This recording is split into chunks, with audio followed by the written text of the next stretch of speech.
Shalom. Bible గ్రంథంలో అనేక పర్యాయాలు ఇద్దరిద్దరుగా వ్యక్తుల్ని మనము చూసాం. బైబిల్ కూడా అనేక సార్లు వ్యక్తులను మనకు ఇద్దరిద్దరుగా పరిచయం చేసింది. అందులో కొంతమంది స్నేహితులు ఉన్నారు, రక్త సంబంధికులు ఉన్నారు, భార్యాభర్తలు ఉన్నారు. మనకి తెలిసిన అనేక మందిలో ఇద్దరిద్దరుగా వ్యక్తుల్ని ఒకసారి మనము చూద్దాము. అకుల ప్రిస్కిల్లా, అననీయ సపీరా, పౌలు శీల, హోఫ్ని ఫినేహాసు, మోషే అహరోనులు, యాకోబు యాషావు, వీళ్ళందరూ కూడా బాగా ఫేమస్ వ్యక్తులు. మరి ఈ యొక్క సాయంకాల సమయంలో మరి ఒక ఇద్దరిని నేను పరిచయం చేస్తాను. అందులో ఒక పురుషుడు ఉన్నారు, ఒక స్త్రీ ఉన్నది. ఆ స్త్రీ గురించి ఈరోజు క్లుప్తంగా మనము ధ్యానము చేద్దాము. ఆ స్త్రీ గురించి మరి సంఖ్యాకాండము 25వ అధ్యాయంలో మరి వ్రాయబడి ఉన్నది. ఆ యొక్క 15వ వచనంలో ఆ స్త్రీ పేరు కోజ్బీగా మనము చూస్తాం. ఇంగ్లీష్లో కోజ్బై అని ఉన్నది, కోజ్బీ అని కూడా మరి ప్రొనౌన్సియేషన్ ఉన్నట్లుగా మనము గమనించవచ్చు. మరి ప్రతి ఆదివారము రాత్రి 9 గంటలకు ఈ ఉమెన్స్ బైబిల్ స్టడీ కార్యక్రమాన్ని దాదాపుగా 3 సంవత్సరాలుగా మనము కొనసాగిస్తున్నాము. మరి ఆల్ఫాబెటికల్ ఆర్డర్ని తీసుకొని బైబిల్ గ్రంథంలో ఉన్న ప్రతి స్త్రీ గురించి ధ్యానము చేస్తున్నాం. ఇప్పటికే మన దగ్గరున్న లిస్ట్ ప్రకారము ఏని ముగించాము, ఆల్ఫాబెట్ బిని ముగించాము. ఈరోజు ఈ కోజ్బీతో సి ఆల్ఫాబెట్ తో ఉన్న ప్రతి స్త్రీని గురించి కూడా మనము ధ్యానము చేసినట్టు అవుతుంది. ఒక్కొక్క స్త్రీని ఒక్కొక్క వారము మనము తీసుకుని ఏమి నేర్చుకోవచ్చు, ఏమి నేర్చుకోకూడదు, వీఆర్ లెర్నింగ్, అన్లెర్నింగ్, రీలెర్నింగ్. మరి ఈరోజు మరి ఈ కోజ్బీ అనే స్త్రీ గురించి చాలా క్లుప్తంగా మనము ధ్యానము చేద్దాము. మరి ప్రార్థన చేసుకుని ఈ యొక్క సాయంకాలము ఉమెన్స్ బైబిల్ స్టడీ కార్యక్రమము మరి ప్రారంభించుకుందాము. మరి మన మధ్య హైదరాబాద్ నుండి మరి retired principal school of nursing miss U Victoria Rani ఉన్నారు. అడిగిన వెంటనే కాదనకుండా పంపించారు. అమ్మగారి ప్రార్థనతో ఈ సాయంకాలం బైబిల్ స్టడీ కార్యక్రమం మనం ప్రారంభించుకుందాము. ప్రార్థన. ప్రభువా, పరిశుద్ధుడా, ప్రేమగల తండ్రి, మమ్మల్ని ఎంతగానో ప్రేమించిన కృపగల దేవ, మమ్మల్ని అందరినీ మీరు ఎక్కడ సాగిన ప్రతి నిమిషం ప్రభా కాచి కాపాడుతున్నారు. వందనాలు తండ్రి. ప్రేమగల ప్రభా, మరి మాస్టర్ ప్రదీప్ గారి కొరకు ప్రార్థిస్తున్నాం తండ్రి. అతడు మరి ప్రభా ప్రతి దినము ప్రభా ఒక్కొక్క స్త్రీ గురించి మాకు బోధించుకుంటారా తండ్రి. ప్రతి ఒక్క స్త్రీని మేము గమనించి వారి యొక్క మంచి ప్రవర్తనను, వారిలోని మంచి గుణాలను మేము గమనించి మా జీవితాలలో అన్వయించుకోవడానికి సహాయం దయచేయండి. ప్రదీప్ గారి సేవను దీవించండి తండ్రి. అతని భార్య బిడ్డలను కూడా ఆశీర్వదించి అతన్ని ఆ సేవకుని మీ యొక్క సేవను ఇంకా వాడుకోమని ఈ అవకాశం ఇచ్చిన మీకును మరి ప్రదీప్ గారికి వందనాలు చెల్లిస్తున్నాం తండ్రి. ఆమేన్. మరి మన అందరి తరపున మిస్ యు విక్టోరియా రాణి అమ్మగారికి వందనాలు తెలియచేస్తున్నాను. మరి బైబిల్ స్టడీ గనుక క్లుప్తంగా మనము ధ్యానం చేద్దాము. స్టెప్ బై స్టెప్ ధ్యానం చేద్దాము. కోబ్జీ నుంచి ఏమి నేర్చుకోవచ్చు, ఏమి నేర్చుకోకూడదు, ఆ విషయాల్ని మనము ఎక్కువగా ఫోకస్ చేద్దాము. కోజ్బీ అని అనగానే మరి అక్కడ ప్రొనౌన్సియేషన్లో ఉన్నట్టే మరి మీనింగ్ కూడా కొంత ఆశ్చర్యంగా కూడా ఉన్నది. మరి ఎవరో కూడా కోజ్బీ అని ఆ పేరు పెట్టుకోలేదు, అలాగే ఇంకెవరో కూడా పెట్టుకోరు. ఎందుకంటే కోజ్బీ, కోజ్బై అనే ఆ యొక్క పదానికి మీనింగ్ ఏంటంటే లయర్, అంటే అబద్ధము చెప్పేటువంటి వ్యక్తి. అలాగే స్లైడింగ్ అవే అంటే ఆత్మీయంగా పడిపోయేటువంటి వ్యక్తి, జారిపోయే వ్యక్తి, వెనకడుగు వేసే వ్యక్తి, మరి క్రమక్రమంగా కూలిపోయేటువంటి వ్యక్తిని ఆ మీనింగ్ వస్తుంది. ఇంకొంత మనం మీనింగ్స్ ని గమనించగలిగినట్లయితే డిసీట్ఫుల్ అంటే మోసపరిచేటువంటి వ్యక్తి అని కూడా ఆ యొక్క మీనింగ్స్ ని మనము చూడవచ్చు. ఎందుకు పెట్టారో తల్లిదండ్రులు మనకి తెలియదు. ఈ స్త్రీ గురించి బైబిల్ గ్రంథంలో ఒకే ఒక్క పర్యాయము వ్రాయబడింది. అది సంఖ్యాకాండము 25వ అధ్యాయము 15వ వచనంలో. మరి ఇక్కడ ఆ స్త్రీని పరిచయం చేస్తూ బైబిల్ మనకి కొంత ఇన్ఫర్మేషన్ బ్యాక్గ్రౌండ్ ఇచ్చింది. మరి తండ్రి పేరు షూరు అని, ఒక మంచి పొజిషన్ ఉన్న మరి ఒక వ్యక్తికి కూతురుగా మనకి తెలియచేసింది. అలాగే ఈ వ్యక్తి అనగా ఈ కోస్బీ మరి మిద్యానీయురాలు అని కూడా మనకి బైబిల్ మెన్షన్ చేసింది. అంతకన్నా మనకి వివరాలు ఏమీ తెలియవండి. అయితే ఈ స్త్రీ గురించి బ్యాక్గ్రౌండ్ ఇస్తూ ఆ సన్నివేశం మనకి తెలియచేసింది. చూడండి దయచేసి సంఖ్యాకాండము 25వ అధ్యాయము ఆ యొక్క 15వ వచనంలో, చంపబడిన స్త్రీ పేరు కోస్బీ. అంటే ఈ వ్యక్తి ఈ స్త్రీని మరి ఎవరో మరి మర్డర్ చేశారు. ఆ పై వచనాలు అనగా 6, 7, 8 వచనాలు చూస్తే స్వయంగా ఫినెహాసు, అహరోను మనమడు ఎలియాజరు కుమారుడైన ఫినెహాసు ఈ స్త్రీని మర్డర్ చేశాడు. ఒక యాజకుడు ఈ స్త్రీని మర్డర్ చేశాడు. ఎలాగా మర్డర్ చేశాడంటే 6, 7, 8 వచనాలు చూడాలని కోరుతున్నాను. ఈటెను చేత పట్టుకొని పడక చోటికి వెళ్ళి ఏం చేశాడండి, కడుపు గుండా దూసిపోవునట్లు ఆ యొక్క బల్లెముతో పొడిచి అతి కిరాతకంగా ఈ స్త్రీని మరి చంపడము జరిగింది. మరి ఆ యొక్క ట్రాన్స్లేషన్స్ మనము చూస్తే తెలుగులో అలాగే కొన్ని ఇంగ్లీష్ ట్రాన్స్లేషన్స్ లో కడుపు అని రాయబడి ఉన్నది. కానీ ఆ డీపర్ మీనింగ్ ని మనము గమనిస్తే మరి జెనైటల్స్ లో పొడిచి చంపినట్లుగా మనము అర్థము చేసుకోవచ్చు. మరి ఎందుకు చంపబడిందో కొన్ని నిమిషాల్లో మీకు నేను చెప్తాను. మరి దయచేసి మరి ఫోకస్డ్ గా భయభక్తులతో వినాలని హృదయపూర్వకంగా కోరుతున్నాను. ఇక్కడ జరుగుతున్న విషయం ఏంటంటే, ఇక్కడ ఇశ్రాయేలీల మధ్యలో 24,000 మంది చనిపోయారు. దానినే మొదటి కొరింథీయులకు రాసిన పత్రికలో పౌలు భక్తుడు 23,000 అన్నాడు. అంటే దాదాపుగా 47,000 మంది చనిపోయినట్లుగా అక్కడ ఉన్నది. అక్కడ అనేక వేల మంది చనిపోయారు ఒకటి. రెండవదిగా ఒక స్త్రీ మర్డర్ గావించబడింది రెండో విషయం. మూడవ విషయము మరి యాజకుడులో ఒకడు, యాజకులలో ప్రధానుడైన ఫినెహాసు చంపాడు. 3 డిఫరెంట్ సన్నివేశాలు ఉన్నాయి. అంటే ఎందుకు ఈ విషయాన్ని ధ్యానం చేయాలంటే ఈ మూడిట్లకి ఏదో లింక్ ఉన్నది. అందుకే అక్కడ ఒక పెద్ద మర్డర్ జరిగింది, అది కూడా ఒక స్త్రీని. బాగా వినాలని కోరుతున్నాను. ఇప్పుడు దయచేసి ఆ సంఖ్యాకాండము 25వ అధ్యాయంలో ఉన్న సన్నివేశాన్ని, కాంటెక్స్ట్ ని, సందర్భాన్ని బాగా గమనించాలని కోరుతున్నానండి. ఇశ్రాయేలీలు మోషే నాయకత్వంలో అహరోను అలాగే వారి యొక్క కుమారులు ఆ యాజకులుగా ఉన్నప్పుడు మరి ఆ యొక్క యెహోషువతో పాటు వాగ్దాన భూమికి నడుచుకుంటూ వెళ్ళిపోతున్నారు.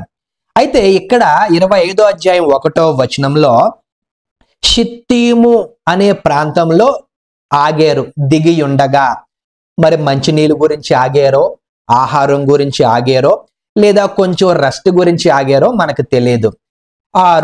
ఆ ఇశ్రాయేలీలు ఆగినట్లుగా మనము చూసాం. అయితే ఇశ్రాయేలీలు ఏం చేశారంటే వారి బుద్ధిని బయట పెట్టారు, వారి స్వభావాన్ని బయట పెట్టారు.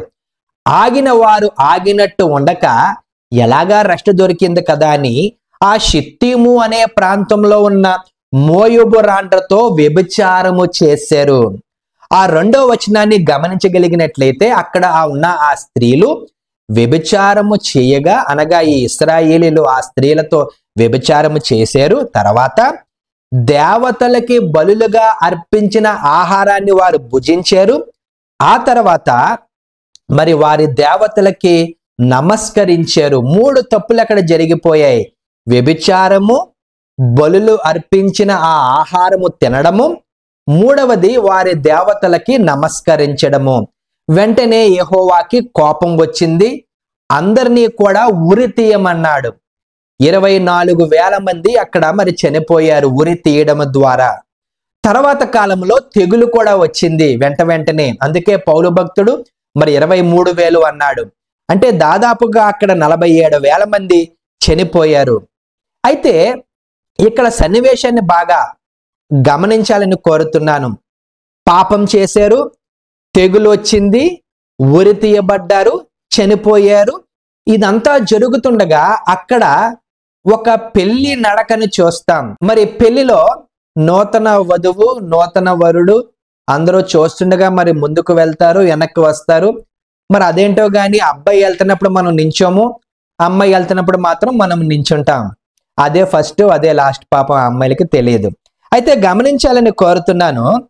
ఇక్కడ జరుగుతున్న సందర్భం ఏంటంటే, ఒక వ్యక్తి ఉన్నాడు, జిమ్రీ. అంటే అతను ఆ ఇశ్రాయేలీయుడు, ఆ యొక్క సాలు కుమారుడు, షిమ్యోను గోత్రీకుడు.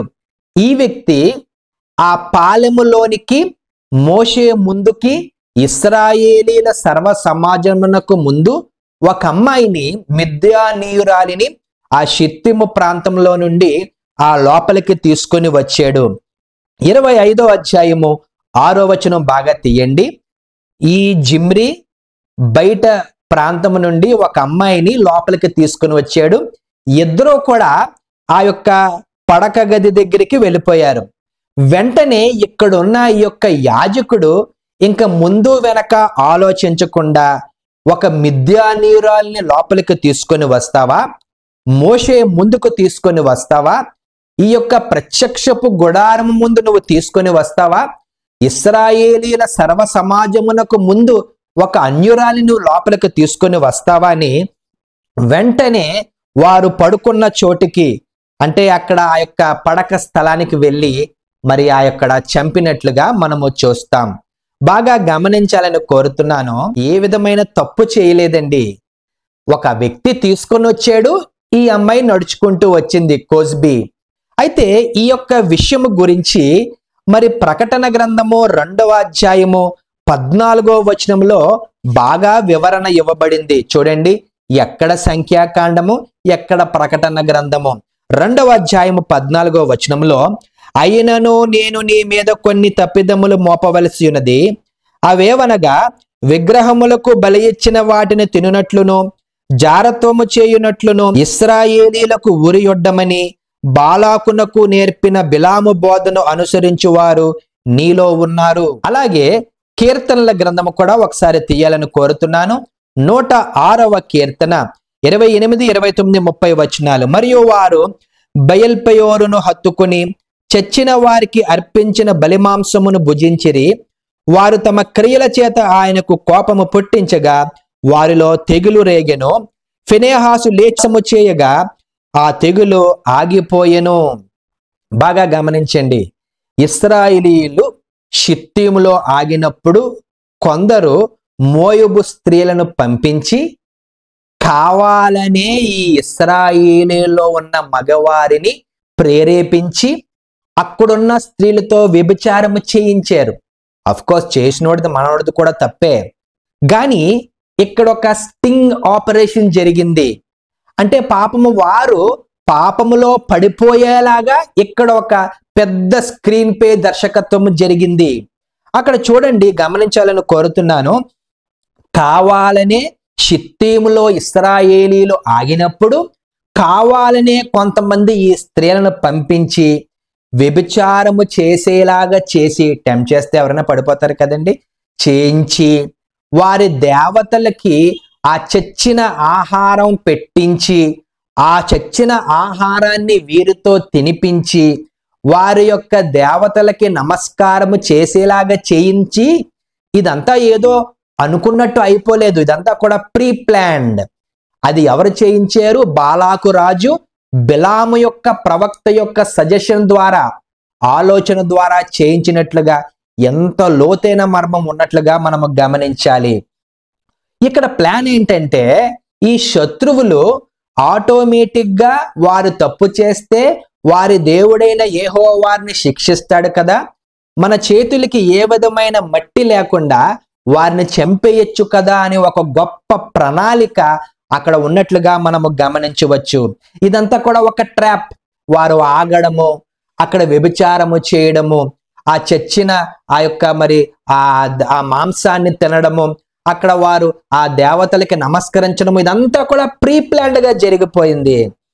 ఆటోమేటిక్ గా శత్రువులు ఏమనుకున్నారు, వాళ్ళంతట వారే తప్పు చేస్తారు, వాళ్ళంతట వారే వారి దేవుడి చేత బలైపోతారని ఇక్కడ ఒక పెద్ద డ్రామా జరిగినట్లుగా మనము చూడవచ్చు.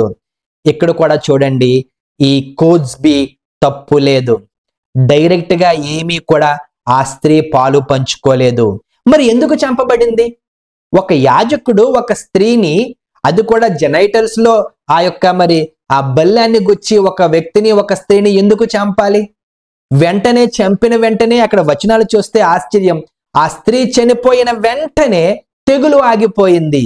అంటే దేవుని ఉగ్రత ఆగిపోయింది. బాగా గమనించాలని కోరుతున్నాను. ఇక్కడ కోజ్బీ చేసిన తప్పేంటంటే తెలుసా?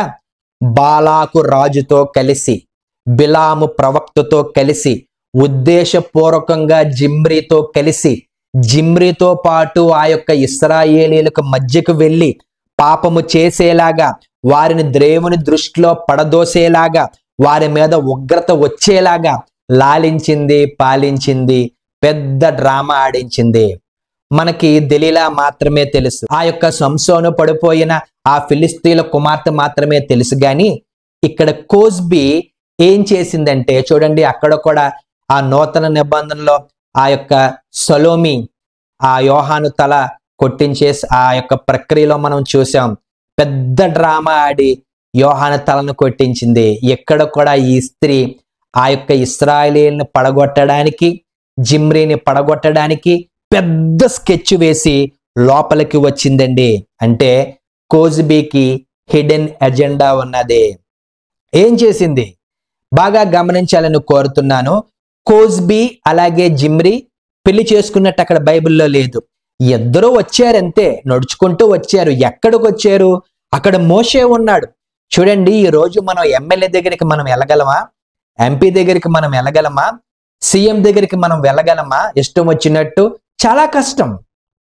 అయితే అక్కడ మోషే ఉంటుండగా ఏం చేశాడంటే ఈ జిమ్రీ ఈ స్త్రీని తోడుకొని వచ్చాడు. అఫ్ కోర్స్ ఈ మగవాడే తోడుకొని వచ్చాడు, కానీ ఈ స్త్రీ వచ్చింది కానీ తన మనసులో అంతా కూడా హిడెన్ ఎజెండా ఉంది, ఏదో ఉద్దేశం ఉన్నది. వచనం 8వ వచనం చదివితే అక్కడ పడక చోటికి, అక్కడ చూడండి ఇంగ్లీష్లో టెంట్ అని ఉన్నది, కానీ పడక చోటికి బహిరంగంగా వ్యభిచారము చేసిన ఇది తప్పు కాదని ఈ కోజ్బీ ఆ యొక్క జిమ్రీకి నేర్పించింది. ఈ కోజ్బీ ఏం చేసిందంటే మీ దేవుడు మమ్మల్ని ఏమీ చేయలేడని దేవుడిని సవాలు చేసింది. మీ దేవుడు శక్తిహీనుడు, యెహోవా శక్తిహీనుడని నిరూపించడానికి ఈ కోజ్బీ ఆ యొక్క ప్రత్యక్షపు గుడారం దగ్గరికి వచ్చింది. ప్రజలకి తెలియచేయడానికి మేము ఏమైనా చేయగలము, మా వెనకాల బాలాకు రాజు ఉన్నాడు, మాతో బిలాము ప్రవక్త ఉన్నాడు, మీ ఇశ్రాయేలులు ఎలాగైనా పతనం అయిపోతారని ఇశ్రాయేలుని ఛాలెంజ్ చేయడానికి వచ్చింది. విర్రవీగిపోయింది ఈ కోజ్బీ. విగ్రహముల్ని ఆరాధించేలాగా చేసి, ఆ యొక్క విగ్రహములతో వ్యభిచారము చేసేలాగా చేసి, అక్కడ వారితో ఆ యొక్క చచ్చిన వాటిని, అర్పించిన వాటిని భోజనం చేసేలాగా చేసి, అల్టిమేట్ గా ఇశ్రాయేలుని పడగొట్టేటువంటి ఆ హిడెన్ ఎజెండాతో కోజ్బీ వచ్చింది కాబట్టే అక్కడ చంపబడింది. హృదయమంతా కుళ్ళు, హృదయమంతా కుట్ర, హృదయమంతా కూడా కుతంత్రము ఈ కోజ్బీది. ఆలోచన తప్పు, నిర్ణయము తప్పు, క్రియలు తప్పు, మాటలు తప్పు, అడుగుపెట్టిన చోటు తప్పు. మోషేనే ఛాలెంజ్ చేసింది. ఈ కోజ్బీ మోషేని ఛాలెంజ్ చేసింది. ప్రత్యక్షపు గుడారములో స్వయంగా దేవాది దేవుడు దిగి మాట్లాడేటువంటి స్థలంలో ఏం చేసిందంటే వచ్చి ఛాలెంజ్ చేసింది, పడిపోయింది, చంపబడింది. మోషే ముందుకొచ్చింది. ఎంత తప్పు చేసింది ఈ కోజ్బీ అంటే బాగా గమనించాలని కోరుతున్నాను. క్రియలు ఫిజికల్ గా ఏమీ చేయలేదు, కానీ మనసంతా కూడా కుట్ర, కుతంత్రం, మనసంతా కూడా హిడెన్ ఎజెండా. ప్రియులారా, మంగమ్మ శపథం చేసింది ఇశ్రాయేల్ని పడగొడదామని, తానే హత్య గావించబడింది. ఇప్పుడు ఈ కోజ్బీ ద్వారా మనమేమి నేర్చుకోవచ్చు? బైబిల్ చెప్తున్నది బాగా గమనించాలని కోరుతున్నాను. శత్రువుల్ని ప్రేమించాలి, శత్రువుల కొరకు ప్రార్థించాలి.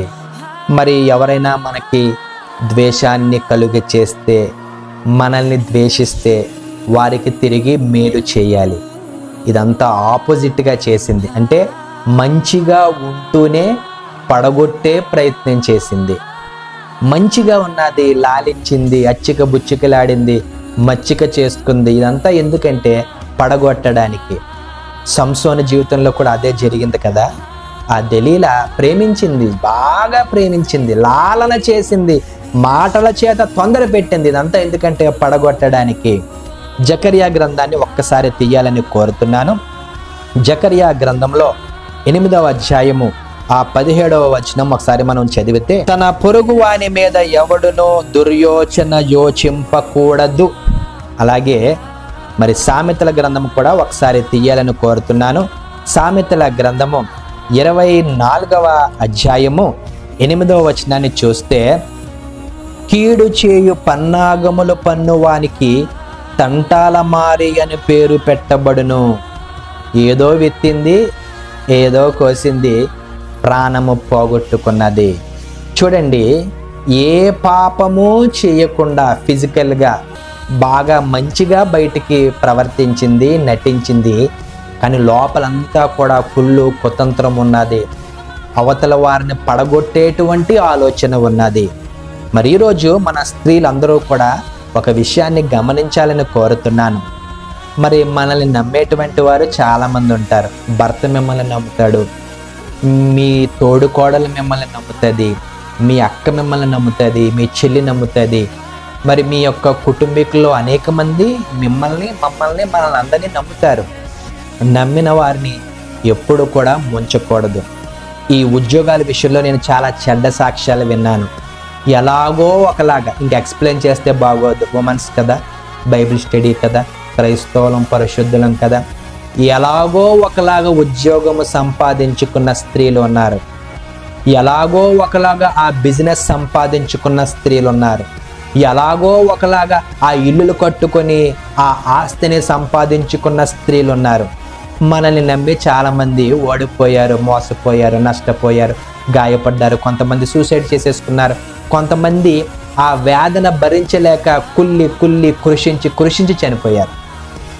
ఎప్పుడూ కూడా ఎవ్వరికీ కూడా కీడు తలపెట్టకూడదు. ఇక్కడ చూడండి, ఈ స్త్రీ ఎంత రోషం అంటే, మిద్యానీయురాలు వారి యొక్క దేవుడైన యెహోవాని ఛాలెంజ్ చేసింది. ఎప్పుడూ కూడా స్త్రీలారా, ఎప్పుడూ కూడా పరిశుద్ధుల జోలికి వెళ్ళొద్దు, సంఘాలకి ఎగెయిన్స్ట్గా వెళ్ళొద్దు, పరిచర్యలకి ఎగెయిన్స్ట్గా వెళ్ళొద్దు, అభిషక్తుల మీదకి ఎగెయిన్స్ట్గా వెళ్ళొద్దు. అది మన స్వనాశనానికే. ఎల్లప్పుడూ కూడా మంచి చేద్దాం. ఈరోజు మనం చేసే మంచి, అది ఒక చిన్న మంచి అయినప్పటికీ ఎప్పుడో తర్వాత కొన్ని వందల సంవత్సరాల తర్వాత చెప్పుకుంటారు. కోజ్బీకి తెలియదు ఈరోజు మనం బైబిల్ స్టడీ పెట్టుకొని తన్ని ఆడిపోసుకుంటామని. ఎంత చెడ్డ సాక్ష్యాన్ని వదిలిందో కదా కోజ్బీ. మరి స్త్రీలారా, మనం అందరం కూడా మంచి సాక్ష్యాన్ని కలిగి ఉందాం. దాని నుండి మనము ఏమి పొందుకున్నా పొందుకోకపోయినా ఎప్పుడు మంచిగా చేద్దాము, ఎప్పుడు వాక్యానుసారమే నడుచుకుందాము, ఎప్పుడు కూడా అందరికీ మేలే చేద్దాము. తద్వారా మంచి సాక్ష్యాన్ని మనము కలిగి ఉంటాం. దేవుడి పరిశుద్ధ వాక్యమును దీవించునుగాక. ప్రార్థన ఆశీర్వాదముతో ఈ ఉమెన్స్ బైబిల్ స్టడీ కార్యక్రమాన్ని ముగించుకుందాం. పరిశుద్ధమైన తండ్రి, కోజ్బీ చెడ్డ సాక్ష్యాన్ని కలిగి ఉంది. మరి మేమందరం కూడా మంచి సాక్ష్యాన్ని కలిగి ఉండడానికి సహాయం చేయమని ప్రార్థిస్తున్నాం ప్రభా. నేను మరి తండ్రి, ఎల్లప్పుడూ కూడా భయభక్తులు కలిగి ఉండడానికి సహాయం చేయండి. భక్తి మాత్రమే కాదు, మా అందరి జీవితాల్లో భయాన్ని దయచేయండి ప్రభా. వాక్యం ఎడల భయము, నీ ఎడల భయము, భక్తిపరుల ఎడల భయము, పరిచర్యల ఎడల, సంఘముల ఎడల భయాన్ని మాకు అనుగ్రహించమని అడుగుతున్నాం. మరి మేము ఏదైనా ఎవరికైనా కీడు చేస్తే అది నైనా మరి మేము కూడా దాని ప్రతిఫలము అనుభవించాలనే సత్యాన్ని మాకు నేర్పండి. మా స్త్రీలను దీవించి ప్రభా, మమ్మల్ని అందరినీ పరిశుద్ధాత్మతో నింపు ప్రభా. మంచి సాక్ష్యాన్ని ఈ లోకంలో ఉంచడానికి కృప అనుగ్రహించమని యేసునామములో ప్రార్థిస్తున్నాం తండ్రి. ఆమేన్. తండ్రి ప్రేమ, కుమారుని కృప, పరిశుద్ధాత్మనికి దీవెన, కాపుదల సహవాసం ఎల్లప్పుడూ మనకు, మన కుటుంబాలకు, సర్వలోక పరిశుద్ధులకు, సార్వత్రిక సంఘానికి, ట్రినిటీ సంఘానికి, మరి ఉమెన్స్ బైబిల్ స్టడీ వ్యూవర్స్కి అందరికీ, సబ్స్క్రైబర్స్కి అందరికీ ఎల్లప్పుడూ సదాకాలము తోడుగా ఉండని. షాలోమ్.